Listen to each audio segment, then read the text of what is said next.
డబ్బుతో చావుని ఆపలేవు, నన్ను కొనలేవు. ప్యూర్ బిజినెస్ ట్రెండ్ నీది, పర్ఫెక్ట్ భజన ట్రెండ్ నాది.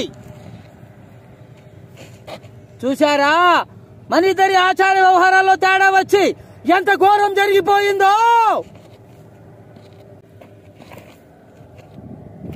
నేను అందుకోవడం లేట్ అయి ఉండుంటే నేను మిమ్మల్ని మిస్ అయి ఉండేవాడిని.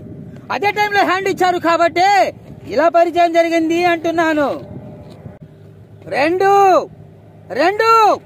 రెండో భార్య నేనే తాగి నడిపా, నేనే గుద్దా. తాగా ఎన్నిసార్లు చెప్పమంటారు? ఇచ్చింది దిగిపోయేలా ఉంది. ఇంకా ఊరికే మాట్లాడి టైం వేస్ట్ చేయకుండా శిక్ష వేసేయండి. వెళ్ళిపోతాను.